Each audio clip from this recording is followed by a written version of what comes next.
अस्सलाम वालेकुम स्टूडेंट्स, कैसे हैं आप सब? Hope you all are doing great. So आज का जो लेक्चर है उसमें हम लोग करेंगे short question answers of chapter number 3। सबसे पहला है हमारे पास why mitochondria known as the power house of the cell. तो पेज नंबर 35 के एंड पे स्टार्ट हो रहा है माइटोकॉन्ड्रिया का टॉपिक। ही आप लोगों ने यहाँ से लिखना है energy is an important theme in biology. यहाँ से आप लोगों ने लिखना है पेज नंबर 36 के फर्स्ट लाइन तक aerobic and it takes place in mitochondria. ठीक है, ये इसका आंसर हो जाएगा शॉर्ट क्वेश्चन नंबर 1 का। शॉर्ट क्वेश्चन नंबर 2 है what makes red blood cells more suitable for transport of oxygen.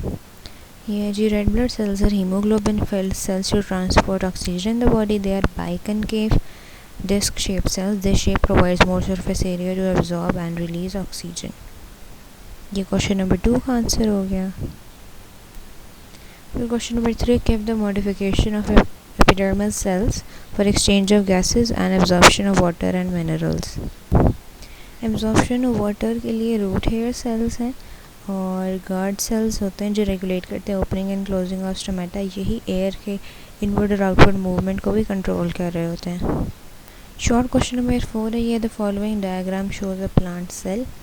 सो जो हमारे पास 1 पार्ट है, आप लोग देख सकते हैं कि ये जो है ये सेल वॉल है। मैंने सेल मेम्ब्रेन को नहीं आइडेंटिफाई करने का कहा, सेल वॉल पे निशान लगाया हुआ है। तो ये सबसे पहली जो है this is the cell wall. ठीक है, ये वाला जो है 3 part this is the vacuole, और ये जो 4th पार्ट है ये न्यूक्लियस है। न्यूक्लियस प्लांट सेल में बड़े वैक्यूल होने की वजह से एक साइड पे हो जाता है, ये न्यूक्लियस है और ये साइटोप्लाज्म है हमारे पास। ठीक हो गया। अब हमारे पास ये क्वेश्चन है give the number indicating the structure which controls the cell activity. So nucleus को कहा जाता है ब्रेन ऑफ द सेल, ये सारी एक्टिविटीज़ को कंट्रोल करता है। Name a biochemical process that is taking place in the part 2। Cytoplasm के अंदर ग्लाइकोलाइसिस भी हो रहा होता है, फोटोसिंथेसिस भी हो रहा होता है और बहुत सारे बायोकेमिकल रिएक्शंस हो रहे होते हैं। फिर है what will happen to a plant cell if 1 is remove. अगर हम पार्ट 1 को यानी अगर हम सेल वॉल को रिमूव कर देते हैं तो जो सेल वॉल है वो बर्स्ट हो जाएगी। और अगर हम पार्ट 3 ओवरफिल्ड हो जाएगा वाटर से तो क्या होगा? तो अगर जो पार्ट 3 है वो वैक्यूल है तो वो उसका काम ही है कि एक्स्ट्रा वाटर को अपने अंदर एब्जॉर्ब किए रखता है और वो टर्जिड हो जाएगा। ठीक है, फिर है नीचे क्वेश्चन नंबर 5 के the below diagram represents a nucleus. अब न्यूक्लियस के अंदर हमने लेबल करना है पार्ट ई और एफ। ये न्यूक्लियोलस है, ये न्यूक्लियोपोर्स हैं। फंक्शन क्या होता है न्यूक्लियोपोर्स का? Exchange of material with the cell. और फिर which cytoplasmic organelle are form by the nucleolus? Ribosomes जो सेल के लिए हैं वो न्यूक्लियोलस में बनते हैं। What will happen to e during cell division? E हमारे पास न्यूक्लियोलस और न्यूक्लियोलस सेल डिवीजन के दरमियान डिसइंटीग्रेट हो जाता है, डिसअपीयर हो जाता है। क्वेश्चन नंबर 6 की तरफ आ गए। ये जो सारे के सारे अब बाकी क्वेश्चन हैं ये मैं आप लोगों को दिखाऊंगी नोट्स से, तो हम लोग चलते हैं नोट्स की तरफ। पहला हमारा क्वेश्चन है the cell shape is related to cell function, give 3 examples to support your answer. So मैंने इसको इन सेंस ऑफ लॉन्ग जो है वो प्रिपेयर किया हुआ, आप लोग इसे इन शॉर्ट में लिख सकते हैं। सबसे पहले रेड ब्लड सेल्स हैं, ये इनकी शेप और ये इनका फंक्शन है। न्यूरॉन्स हैं, ये इनकी शेप और इनका फंक्शन है। और ये एपिथेलियल सेल्स हैं। ठीक हो गया, ये शॉर्ट क्वेश्चन नंबर 6 का आंसर हो जाएगा। क्वेश्चन नंबर 7 है plasma membrane has 2 components according to the fluid mosaic model. तो कौन सा कंपोनेंट है जो फ्लूइड को रिप्रेजेंट करता है और कौन सा कंपोनेंट है जो मोज़ेक को रिप्रेजेंट करता है? So in the fluid mosaic model of cell membrane जो फ्लूइड कंपोनेंट है वो लिपिड बाइलेयर है। इसकी थोड़ी सारी एक्सप्लेनेशन है। और ये मोज़ेक जो कंपोनेंट है वो प्रोटीन्स होते हैं। ठीक है, सो इन समरी ये आप लोग शॉर्ट क्वेश्चन के आंसर में लिख सकते हैं, लेकिन ये बहुत ज़्यादा छोटा है।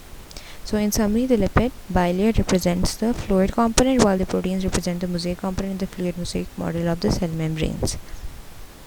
Question number 8 है कि select the structures which are present in all cells of all kingdoms. Write one function of each selected structure.